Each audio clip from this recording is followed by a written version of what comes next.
생명을 살리는 기적이 어떻게 끔찍한 갈등의 불씨가 될 수 있었을까요?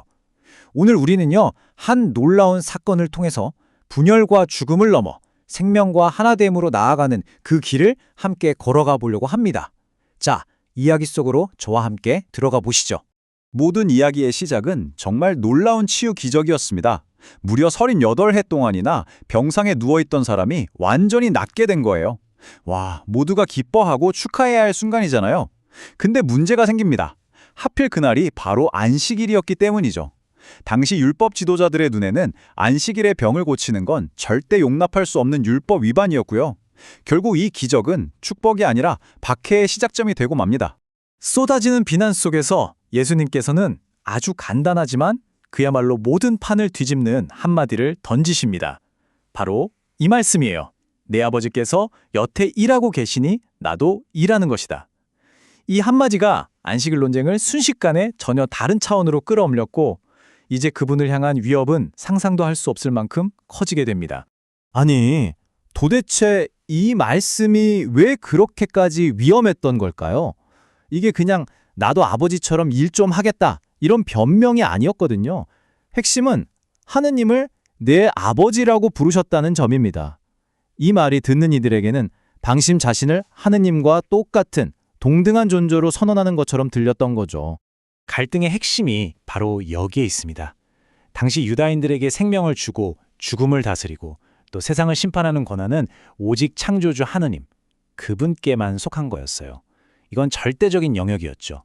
그런데 예수님께서 그 절대적인 권한을 아들인 당신도 똑같이 가지고 있다고 선포하신 겁니다. 이건 그들의 신앙 전체를 뿌리부터 뒤흔드는 어마어마한 주장이었던 거죠. 이런 믿음은 그냥 생긴 게 아니라 그들의 성경에 아주 깊이 뿌리 내리고 있었습니다. 구약 성경은 분명히 선포하거든요. 죽이는 것도 나요, 살리는 것도 나다. 생명과 죽음, 그리고 심판, 이건 오직 하느님만의 고유한 영역이라는 겁니다. 바로 이 지점이 충돌의 핵심입니다. 예수님께서는 성경이 오직 하느님의 것이라고 말하는 그 절대적인 권한을 당신 역시 가지고 있다고 공적으로 선언하신 거예요. 이건 더 이상 율법을 어떻게 해석하느냐의 문제가 아니었습니다. 신성에 대한 직접적인 도전이었고 이것이 바로 유다 지도자들이 그분을 죽이려고까지 했던 진짜 이유입니다. 자, 그렇다면 예수님께서는 대체 무슨 근거로 이런 엄청난 주장을 하신 걸까요? 이제 그 신학적인 배경, 바로 아버지와 아들의 완벽한 관계에 대해서 한번 살펴보겠습니다. 예수님께서는 당신의 주장에 대한 근거를 이렇게 설명하십니다. 나는 스스로 아무것도 하지 않아 아버지가 하시는 일을 보고 그대로 할 뿐이야. 즉, 아들은 아버지와 절대로 분리될 수 없으며 아들이 하는 모든 일은 곧 아버지의 일이라는 의미죠. 이 관계를 거울에 비유하면 정말 쉽게 이해가 돼요. 아들은 아버지를 완벽하게 비추는 거울과 같은 존재입니다. 그래서 우리는 그 거울, 즉 아들을 통해서 아버지를 볼 수 있고 아들이 하는 일을 통해서 아버지의 사랑을 온전히 경험하게 되는 겁니다. 결국 예수님께서 안식일에 하신 일은요, 세상을 너무나도 사랑하셔서 단 한순간도 쉬지 않고 구원을 위해 일하시는 아버지의 사랑을 그대로 보여준 행동이었습니다. 그건 율법을 어기는 행위가 아니라 생명을 살리려는 하나님의 사랑 그 자체였던 거죠.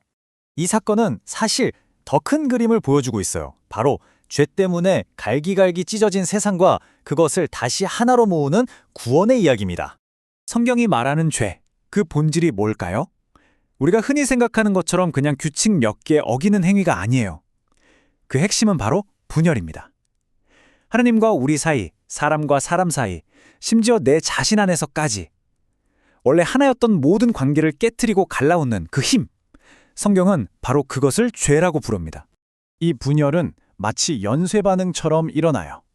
먼저 하느님과의 관계가 딱 깨지니까 그 다음엔 인간 사이의 관계도 깨지고 자연과의 조화도 무너졌습니다. 결국 인간은 자기 자신 안에서도 분열돼서 정체성을 잃고 방황하게 된 거죠. 그렇다면 구원이란 무엇일까요? 바로 이 분열에 대한 하느님의 응답입니다.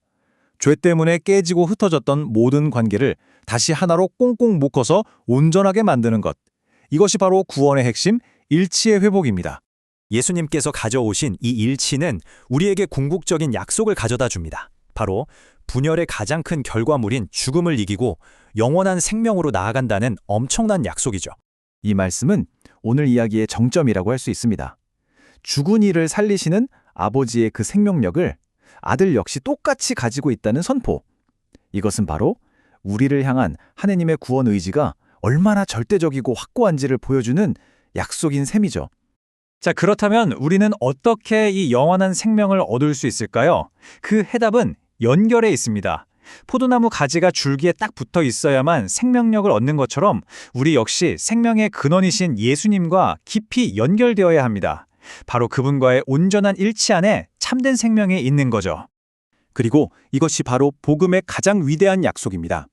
예수님의 말씀을 듣고 그분을 보내신 아버지를 믿는 사람은 미래의 언젠가가 아니라 바로 지금, 이미 죽음의 영역에서 생명의 영역으로 옮겨졌다는 선언입니다. 심판을 넘어선 영원한 생명이 믿는 그 순간 시작되는 것이죠. 예수님께서 아버지의 사랑을 비추는 완벽한 거울이 되셨던 것처럼 오늘 이 질문은 우리 각자에게 던져지는 것 같습니다. 분열과 아픔으로 가득한 이 세상 속에서 우린 어떻게 그 사랑을 비추는 작은 거울이 되어서 생명을 살리고 이웃을 치유하는 삶을 살아갈 수 있을까요? 한번 생각해 볼 문제입니다.